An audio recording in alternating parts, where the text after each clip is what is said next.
2,000 కోట్ల కుంభకోణం అయింది. రేవంత్ రెడ్డి గారు, నేను ఇలా చెప్తున్నా, మీరు నన్ను జైలుకు పంపించిన మంచిది. మీ కుంభకోణం 2,041 కోట్ల రూపాయల విలువైన టెండర్లు మీరు విద్యాశాఖలో ఇచ్చిండ్రు. ఇవి తెలిసినవి. తెలవని బంకు బెడ్ల కుంభకోణం 15,000 రూపాయలు ఒక బంకర్ బెడ్ అయితే మీరు 30,000 రూపాయలకు ఒక్కొక్క బంకర్ బెడ్ కొంటున్నారు. ఆ కుంభకోణం సపరేట్. సో అది కాకుండా ఈరోజు 2,041 కోట్ల రూపాయల విలువైన వస్తువులు మీరు కొన్నారు. ఇంతవరకు ఒక్క ఐటెం కూడా పిల్లల దగ్గరికి రాలేదు. ఇలా మంత్రి లక్ష్మణ్ కుమార్ గారు మాట్లాడుతున్నారు. ఏమంటున్నారు లక్ష్మణ్ కుమార్ గారు? మేము 687 కోట్లే కొనుగోలు చేశాము, మీకు ఎక్కడ కావాలంటే నేను రికార్డ్స్ అని చూపిస్తాను. ఏ రికార్డు చూపిస్తలేడు ఆయన. ఏమన్నంటే నేను రాజీనామా పత్రం తీసుకొని అజరుద్దీను లక్ష్మణ్ కుమార్ మేమిద్దరం రాజీనామా పత్రం తీసుకొచ్చి మీరు ఎక్కడ కావాలంటే అక్కడ ఇస్తాము, డిబేట్కు రండి అంటున్నారు. లక్ష్మణ్ కుమార్ గారు, ఓపెన్ ఛాలెంజ్ ఇస్తున్నా మీకు. మీకు క్వశ్చన్ పేపర్ ముందరనే లీక్ చేసిన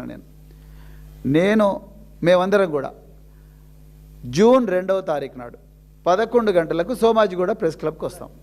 జూలై 2వ తారీఖు నాడు 11 గంటలకు సోమాజిగూడ ప్రెస్ క్లబ్కి వస్తాం. దయచేసి రికార్డులు తీసుకొని మీ ఆఫీసర్లందరినీ తీసుకొని రండి.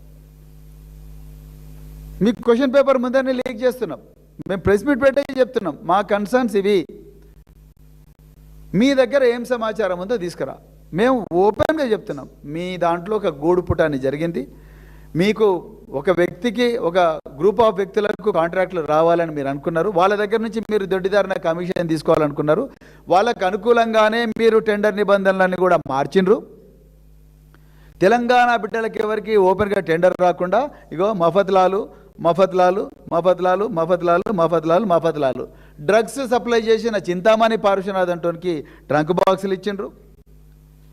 అదేవిధంగా కొట్లాడంగా మరి లిడ్ క్యాప్ అంటే Telangana leather industries promotion corporation, దానికి స్టేషనరీ ఐడి కార్డులు హోల్డర్ బెల్ట్స్ ఇచ్చిండ్రు. నాకైతే అర్థం కాని విషయం ఏంటంటే, ఈ Telangana leather industries promotion corporation అంటే చర్మకారులు, మాదిగలు, మరి ఇతర ఉపకులాలు చర్మకారుల సంస్థ. ఆ లిడ్ క్యాప్, ఒకప్పుడు లిడ్ క్యాప్ తెలంగాణ వచ్చిన తర్వాత Telangana leather industries promotion company LIPCO. ఈ లిప్కో గచ్చిబౌలి ఉంటుంది. గత 50 సంవత్సరాల నుంచి పెట్టిండ్రు. ఇది చర్మకారులు చెప్పులు, లేకపోతే మరి ఇంకా రకరకాల తోలుతో చేయబడ్డ వస్తువులు. కరెక్ట్. ఇలా వీళ్ళకి ఏమిచ్చిండ్రు అంటే, తెలంగాణ లెదర్ కార్పొరేషన్కు స్టేషనరీ ఇచ్చారు. తెలంగాణ లెదర్ కార్పొరేషన్ పేపర్ ఎట్లా తయారు చేస్తుంది? తెలంగాణ లెదర్ కార్పొరేషన్కి ఐడి కార్డులు ఇచ్చారు. ఐడి కార్డులు ఎట్లా తయారు చేస్తుంది? తెలంగాణ లెదర్ కార్పొరేషన్ ఐడి కార్డులు తయారు చేసే హోల్డర్ ఇచ్చారు.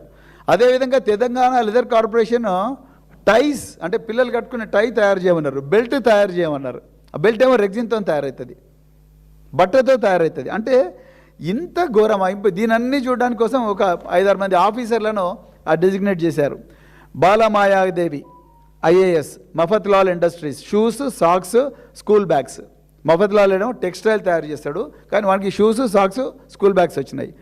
విజయేంద్ర ఐఏఎస్, ఈమెనేమో bedsheets, carpets, towels, blankets monitor చేయాలి.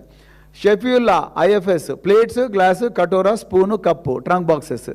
ఇక నవీన్ క్లాసు, తర్వాత Santosh IAS, Mallaiah Bhattu uniform cloth, తర్వాత Seethalakshmi IAS stationery ID card holder, tie, belt. C Sridhar commissioner SCDD, ఈయన నోట్బుక్స్. వీళ్ళు మానిటర్ చేయాలి. ఇక వీళ్ళు ఐఏఎస్ ఆఫీసర్లు, వీళ్ళు పాలసీస్ ఎప్పుడు తయారు చేయాలి? ఇవన్నీ ఇక్కడ పోయి చూసుకుంటే వీళ్ళు ఏం పాలసీస్ తయారు చేస్తారు? గవర్నమెంట్లో ఈ పేద ప్రజలకు కావాల్సిన బేసిక్ పాలసీస్ ఏ విధంగా తయారు చేస్తారు? దాని మీద స్పష్టత లేదు. ఇంకొక విషయం, అసలు project monitoring unit, project monitoring unit, ఈ ప్రాజెక్ట్ మానిటరింగ్ యూనిట్లో అసలు ఈ కంపెనీలన్నీ కూడా నిజంగా ఉత్పత్తులు చేస్తున్నాయా లేదా అని చూడడం కోసం వీళ్ళందరూ కూడా ఆ యూనిట్స్కు పోయి చెక్ చేయాలి. మరి మీరు నిజంగా చెక్ చేసి ఉంటే ఈరోజు 1వ తారీఖు నాడు పిల్లలకు రావాలి కదా బూట్లు, పోనీ 15వ తారీఖు నాడు రావాలిగా ఇంటర్మీడియట్ పిల్లలకు. ఒక్క షూ రాలే, ఒక్క సాక్స్ రాలే. నిజానికి వాస్తవంగా జరుగుతున్నది ఏందయ్యా అంటే, తెలంగాణలో వీళ్ళందరూ కాంట్రాక్ట్లు తీసుకున్నారు. ఎవరు? నేను చెప్పిన జైవీర్ రెడ్డి, అదేవిధంగా నిరంజన్ కుమార్ జైన్, ఈ రమేష్ జైన్, వీళ్ళంతా అదృశ్య శక్తులు. వీళ్ళందరూ కూడా ఈ ప్రభుత్వంలో ఉండే పెద్దలకు గన్నీ బ్యాగులల్లో నోట్ల కట్టలు అప్పజెప్పే వ్యక్తులు. అందుకొరకే వీళ్ళకి ఇంత కోపం వస్తున్నది ఇవన్నీ చెప్తుంటే. వీళ్ళు ఇంతవరకు అసలు స్టార్టే కాలే.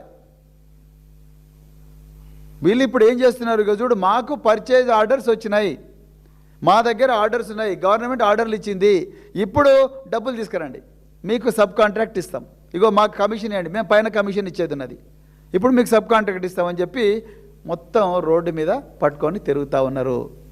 చివరికి ఇందులో నష్టపోయింది ఎవరు? తెలంగాణ బిడ్డలు, తెలంగాణ విద్యార్థులు, తెలంగాణ పారిశ్రామికవేత్తలు. తెలంగాణలో ప్రభుత్వ ఉద్యోగాలు మాత్రమే కాదు, మా కష్టార్జితంతో మేము ఇండస్ట్రీస్ పెట్టుకొని తెలంగాణలో ఒక మంచిగా పని చేసుకుందాం, మా ఆత్మగౌరవంతో బతుకుదాం అనే వ్యక్తులు ఎవరైతే ఉన్నారో వాళ్ళందరూ ఈరోజు నష్టపోతూ ఉన్నారు. అందుకొరకే మేము మళ్ళీ చెప్తున్నాం, లక్ష్మణ్ కుమార్ గారు, అజరుద్దీన్ గారు, అదేవిధంగా పొన్నం ప్రభాకర్ గారు, దయచేసి మీరు మేము డేట్ కూడా ఇచ్చినాం, ప్లేస్ కూడా ఇచ్చినాం, దయచేసి మీరు ఆధారాలతో రండి, మేము కూడా ఆధారాలతో వస్తాం. మీరు చేవెళ్లలో ఏం చెప్పారు, కామారెడ్డిలో బీసీల కోసం ఏం చెప్పారు, చేవెళ్లలో ఎస్సీ ఎస్టీల కోసం ఏం చెప్పారు, మైనారిటీల కోసం 4,000 కోట్ల సప్లాన్ తీసుకొస్తామన్నారు, ఆ సప్లాన్ ప్రకారం ఎంతమందికి కాంట్రాక్ట్లు ఇచ్చారు, ఇవన్నీ కూడా దయచేసి మీరు తీసుకురావాలి. అదేవిధంగా ట్రంక్ బాక్స్, ఈ చింతామణి అంటే ఈ డ్రగ్స్ సప్లై చేసే చింతామణి గాడికి ఇంత ప్రేమ ఎందుకో నాకు ప్రభుత్వానికి అర్థం కాదు. ఈ డ్రగ్ సప్లై చేసే చింతామణికి ఇప్పుడు ట్రంక్ బాక్స్ టెండర్ ఇచ్చిండ్రు. నిజానికి చెప్పాలంటే ట్రంక్ బాక్స్లో అతను క్వాలిఫై అయ్యాడు, కానీ అతన్ని దొడ్డిదారిన అతను పోయి నాకు ఈ స్పెసిఫికేషన్ సరిపోతలేవంటే రాత్రికి రాత్రే సెక్రటరియట్లో కూర్చున్న ఉన్నతాధికారి ఒక ఆయన మొత్తం కూడా స్పెసిఫికేషన్ చేంజ్ చేసి ఆయనకే వచ్చేటట్టుగా చూశారు. నేను అధికారులందరికీ మళ్ళొకసారి చేతులు జోడించి నమస్కరించి వినమ్రంగా చెప్తున్నా, నేను మీ జీవితాలను నాశనం చేసుకోకండి. బ్రదర్స్ అండ్ సిస్టర్స్, రేపు రేవంత్ రెడ్డి ఉండడు, రేపు ఈ ప్రభుత్వం ఉండదు, రేపు భారత రాష్ట్ర సమితి ప్రభుత్వం రాబోతున్నది. ఈ ఫైల్స్ అన్నిటి మీద కూడా డెఫినెట్గా పరిశోధన జరుగుతుంది. మీరు ఏ విధంగా జీవోలు తీసుకొచ్చారు, ఏ విధంగా టెక్నికల్ కమిటీలు పెట్టారు, ఏ విధంగా టెస్కో ఒక ప్రైవేట్ కార్పొరేషన్కు చేనేత కార్మికుల నోట్ల మట్టి కొట్టి ఒక ప్రైవేట్ కార్పొరేషన్కు ఏ విధంగా ఇచ్చింది, ఏ విధంగా మీరు చేసిన పనుల వల్ల, మీ అలసత్వం వల్ల తెలంగాణ బిడ్డలందరూ కూడా చివరికి హైకోర్టుకు ఏ విధంగా పోయారు. మీరు సంక్షేమ శాఖ మంత్రులకు ఫైల్ సర్క్యులేట్ చేయకుండా డైరెక్ట్ గౌరవ ముఖ్యమంత్రికి ఏ విధంగా తీసుకొని పోయారు. అదేవిధంగా ఈ జేవీ రెడ్డి అనేటోడు ఎవడు, అదేవిధంగా నిరంజన్ జైన్ అంటోడు ఎవడు, ఈ డ్రగ్ రాకెట్ ఏంది, ఈ ట్రంక్ బాక్సులలో డ్రగ్ పంపించే కుట్ర ఏమైనా జరుగుతున్నదా? గంజాయి ఇప్పటికే పెచ్చరిల్లిపోతున్నది ఈ కాంగ్రెస్ పాలనలో అన్న ఈ పరిస్థితిలో మళ్ళీ డ్రగ్స్ సప్లై చేసిన వాడికి ట్రంక్ బాక్సుల కాంట్రాక్ట్ ఇవ్వడం అంటే మాకు చాలా భయం వేస్తున్నది, నిజంగా చాలా భయం వేస్తున్నది. ఒకప్పుడు ఏదైతే అదానీ నడిపిస్తున్న పోర్ట్లో 20,000 కోట్ల రూపాయల విలువైన హెరాయిన్ దొరికిందని ఆ మధ్య న్యూస్ వచ్చింది, అదానీ కంట్రోల్ ఉండే పోర్ట్లో. అలాంటి ఏదైనా జరగబోతుందా తెలంగాణలో? సివి ఆనంద్ గారి స్టేట్మెంట్ చూస్తే అలాంటిది నిజం అనిపిస్తాను. 30 సార్లు నాకు హెరాయిన్ కావాలని 1000 కోట్ల సామ్రాజ్యానికి అధిపతి అయిన నిరంజన్ కుమార్ జైన్ ఫోన్ చేసిండంటే, రేపు ఇదే 1000 కోట్ల సామ్రాజ్యానికి అధిపతి అయిన నిరంజన్ కుమార్ జైన్ ట్రంక్ బాక్సుల కాంట్రాక్ట్ తీసుకొని ఆ ట్రంక్ బాక్సుల ద్వారా వచ్చిన డబ్బులు ఆ ట్రంక్ బాక్సుల ద్వారా డ్రగ్స్ సప్లై చేయరని గ్యారంటీ ఇవ్వగలరా రేవంత్ రెడ్డి గారు? మీరు వీటన్నిటి మీద కూడా మీరు దయచేసి తెలంగాణ పిల్లలకు ఆన్సర్ చెప్పాలి. జూలై 2వ తారీఖు నాడు దయచేసి మీకు నిజంగా దమ్ముంటే అన్ని ఆధారాలతోని మేమందరం కూడా వస్తాం, దయచేసి రండి. ఈ విషయం చెప్పడం కోసమే ఈరోజు మేము ఈ ప్రెస్ కాన్ఫరెన్స్ పెట్టడం జరిగింది. మరి ఇంత నిజమైన ఇంత విలువైన సమాచారాన్ని తెలంగాణ ప్రజలకు అందించే ప్రయత్నం చేస్తున్న మీడియా మిత్రులందరికీ కూడా మరొకసారి చేతులు జోడించి నమస్కారం చెప్తూ, జై తెలంగాణ, జై కేసీఆర్. రెడీ ఉంటాం మేము అన్ని మా దగ్గర ఉండే అన్ని ఆధారాలతోని మేము రెడీగా ఉంటాం. మేము మంత్రులు కూడా రమ్మంటున్నాం. రేపు 11 గంటలకు చెప్పాను కానీ మార్నింగ్ 11 గంటలకు మేము తప్పకుండా జూలై 2వ తారీఖు నాడు అది పోస్ట్పోన్ చేసుకోమని చెప్పండి, ఏమన్నది ఇది ప్రజల ముందు సమాచారం పెట్టాం. ఇప్పుడు క్యాబినెట్ ఏమున్నది, క్యాబినెట్లో వాళ్ళు చేసిన దందలన్నీ ఫార్ములైజ్ చేసుకునే కార్యక్రమాలు ఉంటాయి. ఇది ప్రజల కోసం జరిగేది క్యాబినెట్ ఉంటాయి. ఇది ప్రజా క్యాబినెట్, అది దోపిడీ క్యాబినెట్. ప్రజా క్యాబినెట్గా రమ్మంటున్నాం, మీరు అందరూ రండి, మినిస్టర్లు అందరూ కూడా రండి, వచ్చి ప్రజల ముందర సమాచారం పెట్టండి. ఏ టెండర్ డాక్యుమెంట్, ఎందుకు స్పెసిఫికేషన్, ఏ విధంగా తయారు చేశారు, మీరు చేవెళ్ళలో చెప్పింది ఏమిటి, మీరు అదేవిధంగా మరి కామారెడ్డిలో చెప్పింది ఏమిటి, మైనారిటీలకు చెప్పింది ఏమిటి, మీరు చేసింది ఏంటి, project monitoring unit note file కూడా తీసుకోనండి. అందులో పొన్నం ప్రభాకర్ సిగ్నేచర్ ఉన్నదా లేదా, ఎందుకు లేదు పొన్నం ప్రభాకర్ సిగ్నేచరు?